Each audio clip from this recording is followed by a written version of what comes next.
Chers amis, eh bien, bonsoir. Toujours bien aussi d'échanger comme ça, c'est édifiant pour nous. Qu'est-ce que ça veut dire se décharger sur Jésus? Parce que beaucoup de gens ont du mal aussi à comprendre ça. Certains, ils se déchargent au moment de la prière et puis quand ils ressortent de la pièce, ils repartent tout aussi lourds que ce qu'ils étaient. Oui. Peut-être papa, qu'est-ce que pour toi ça veut dire? Comment se décharger? Alors pour moi, se décharger, c'est intimement lié à la foi. Ouais. C'est-à-dire c'est intimement lié à ta conscience de la réalité de la présence de Dieu et du fait que lorsque tu lui parles, il t'écoute. Et s'il t'écoute, il agit. Et ça, dans des moments de crise, puisque évidemment j'ai écouté avec attention, j'ai connu des moments de crise divers et variés, que ce soit de pression, tu vois, du couple, de la famille, mais ensuite que ce soit à l'échelle de l'Église, et puis ensuite au-delà de l'Église, la pandémie, ça a été un moment de crise qui nous a explosé. Ça a été le fait d'entrer dans ma chambre et de pouvoir vraiment parler à Dieu, crier vers Dieu, mais savoir que Dieu m'entend. Et la conscience, au travers de la foi, que Dieu est présent, alors que je rentrais dans la pièce avec une pression terrible, Juste attention à ton micro. parfois, parfois même physique. Ce que je veux dire par là, c'est que ça peut se traduire par des angoisses physiques. Je ressortais libre. Cette angoisse n'était plus là, cette pression n'était plus là, parce que j'avais eu ce moment d'entretien. Mais un moment d'entretien ne voulait pas dire que c'était définitivement terminé. C'est-à-dire que parfois j'étais obligé de retourner. Et jusqu'à ce que j'avais pu réellement me décharger, il se peut que je retournais 4-5 fois dans la même journée. C'est intéressant, ça veut dire que c'est pas juste une parole magique de dire Seigneur, je me décharge et c'est bon, je fais comme si de rien n'était. Non, c'était vraiment, j'allais mieux et tout d'un coup je sentais que comme une vague, cela revenait et puis c'était prêt à m'engloutir à nouveau. Puis là je retournais alors c'est dans ma chambre ou ailleurs, peu importe, mais c'était un combat jusqu'à ce qu'il y ait vraiment la victoire. Jusqu'à ce que tu sentes que la foi a vraiment pris le dessus. Jusqu'à ce que la foi ait pris le dessus. Et là, j'avais la victoire sans rien voir encore. Je voyais encore rien, tout était encore dans la même situation. Mais intérieurement, j'avais la sérénité. Mais tu vois, tu parlais de vraiment pleurer devant Dieu, crier à Dieu. Il y a eu d'ailleurs, il y a quelques semaines, un très bon message aussi, il y a un mois maintenant, très bon message de Claude Écoué sur le cri de Bartimée que je vous encourage à écouter. Mais pour moi, il y a aussi ce côté, déchargez-vous sur lui. Se décharger, il y a la décharge émotionnelle. Au tout début de l'émission On s'y retrouve, j'avais fait, pendant la pandémie, il y avait eu un phénomène, c'est la gestion du stress par le cri. Et les gens qui déchargeaient en appelant une ligne téléphonique et juste qui criaient comme ça. Mais pour moi, se décharger, il y a aussi cette décharge émotionnelle, mais il n'y a pas que ça, il y a une dimension beaucoup plus spirituelle, c'est à un moment donné, parce que j'ai crié à Dieu et que je sais qu'il est là, j'ai cette assurance, mais c'est pas... En fait, je pense que beaucoup de gens ont du mal à cerner que c'est pas une formule magique. C'est vraiment une disposition, c'est une stature, je prends cette position-là. Il y a une chose importante aussi quand on parle de crier, c'est pas une question de volume. Mais oui.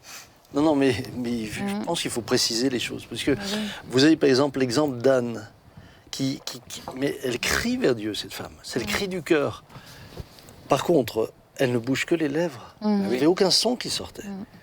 Et c'est pour ça que le sacrificateur Élie, il a le sentiment qu'elle a bu.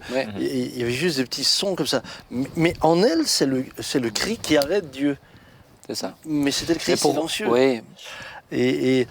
Pour moi, le cri, c'est le fait que vraiment le cœur est à vif.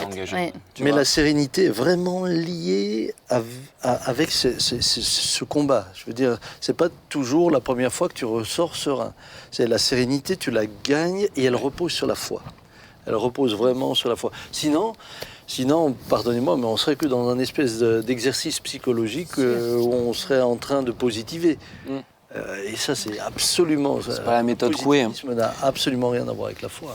Et tu vois, moi, ça me fait penser à grand-père. Donc, papa Jean, lui, il reçoit tout le temps des coups de fil de gens qui ont plein de soucis et qui viennent pour prier, etc.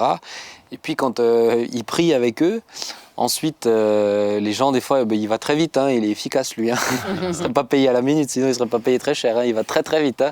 Mais il prie, et puis ensuite les gens ont encore envie d'exprimer oui, mais tu vois, ça me fait de la peine, cette situation. Et il dit, hey, on a prié maintenant. Maintenant, on lui fait confiance. Il dit, c'est bon. Pour lui, il y a vraiment cette capacité de... Ma foi, elle est solide, et du coup, je repose vraiment ma paix, ma sérénité sur celle-ci, quoi. C'est super intéressant, hein. Moi je trouve que c'est vraiment On va riche. refaire sur ce thème-là. Ouais, on va pouvoir aller plus loin, mais ça aurait été dommage de ne pas aller, non, là, de pas embrayer. On a parlé d'ailleurs de déposer les fardeaux. Hein. Ouais, c'est ça. C'est pour ça que ça me semblait vraiment important. C'était très, très enrichissant. Donc. Oui. On va prier ensemble. Vous êtes d'accord, hein? Eh ben, Laurent, est-ce que tu serais d'accord? Oui. Voilà, Seigneur, je voudrais te remercier déjà pour ce temps, pour ce temps particulier, cette saison, Seigneur, où nous nous souvenons de ce moment clé, où tu as choisi, Père éternel, de devenir homme, de t'incarner, Seigneur, en Jésus. Et merci Seigneur,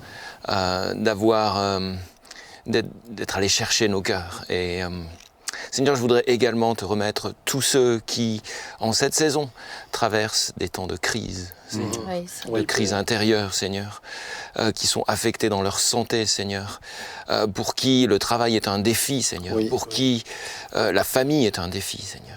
Et ma prière, c'est que par la foi, ils se saisissent de tes promesses, Seigneur, et qu'ils viennent à toi, et qu'ils se déchargent auprès de toi, et qu'ils clouent à la croix tout ce qui les retient, Seigneur, de te connaître mieux et de goûter, Seigneur, à cette sérénité qu'en toi, nous pouvons trouver cette paix, Seigneur, qui dépasse, comme tu le dis toi-même, l'entendement. Seigneur, merci encore pour ce temps. Fais du bien, Seigneur, à tous ceux qui nous écoutent, à tous ceux qui nous regardent. Merci, Seigneur. Merci, Seigneur. Amen. Jésus. Amen. Amen. Amen. Amen. Merci à vous. Merci à vous, et puis merci à vous qui nous écoutez, et puis encore une fois que le Seigneur vous bénisse pour ce Noël. Je le sais, certains nous regardent et ils sont seuls, mais vraiment on vous aime. C'est aussi pour ça qu'on fait ces émissions, et puis que ça puisse vous encourager. C'est sûr que c'était un thème explosif pour Noël. Ouais, mais tu vois, je me suis dit, mais en même temps, il y a tellement de personnes qui nous regardent, qui peuvent passer un Noël en crise justement intérieure, parce qu'on parle des crises extérieures, mais on n'a même pas parlé des crises intérieures, une dépression, des choses comme ça qui sont de réelles tempêtes. Mais vous avez reçu des outils, et que vraiment Dieu vous bénisse.